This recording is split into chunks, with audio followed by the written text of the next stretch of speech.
क्या आपने कभी सुना है भगवान शिव की बारात की वो कहानी जिसने पूरी दुनिया को हैरान कर दिया? भगवान शिव को पशुपतिनाथ भी कहा जाता है, यानी पशुओं के राजा। इससे स्पष्ट है कि पशुओं को बारात में साथ जाना ही था।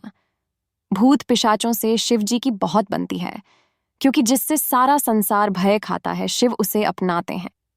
इसी कारण भूत पिशाच भी अपने आराध्य की बारात में पीछे नहीं रहे। महाशिवरात्रि के दिन भगवान शिव और माता पार्वती विवाह के बंधन में बंधकर सदा के लिए एक हो गए थे। यह दिन बेहद खास माना जाता है, क्योंकि शिव जी ने वैरागी का जीवन छोड़कर गृहस्थ जीवन अपना लिया था। माता पार्वती सती का रूप मानी जाती हैं और शिव शक्ति के मिलन का यह संयोग नियति ने पहले ही रच दिया था। भगवान शिव और माता पार्वती के विवाह का आयोजन बड़े ही भव्य तरीके से हुआ।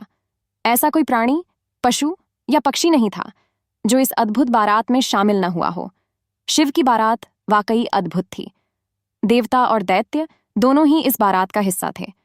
जहां देवता और असुर एक जगह कभी नहीं होते, वहीं शिव की बारात में ये दोनों खुशी खुशी साथ दिखे।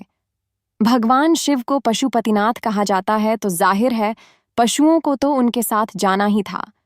भूत पिशाच जिनसे संसार भयभीत रहता है, शिव जी ने उन्हें अपना लिया, और यही वजह थी कि वे शिव की बारात में पीछे नहीं हटे।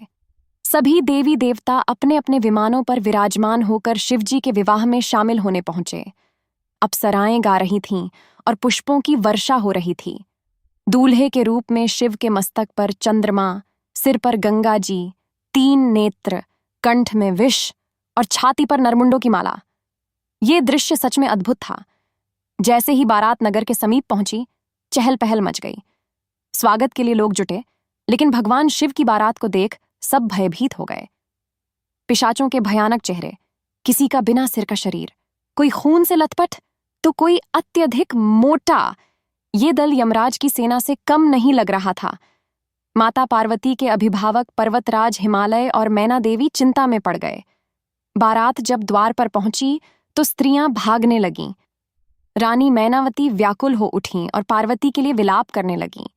लेकिन माता पार्वती ने उन्हें समझाया, माँ, विधाता का लिखा टाला नहीं जा सकता। जो होना है वही होगा। देवर्षि नारद ने पर्वतराज और रानी मैनावती को भगवान शिव के असली स्वरूप का ज्ञान दिया और बताया कि यह विवाह सृष्टि के लिए कितना मंगलकारी है। अंततः पर्वतराज हिमालय और रानी मैनावती ने विवाह के लिए सहमति दी और इस शुभ अवसर को हर्षोल्लास के साथ संपन्न किया। महाशिवरात्रि के इस अद्भुत दिन शिव और शक्ति सदा के लिए एक हो गए।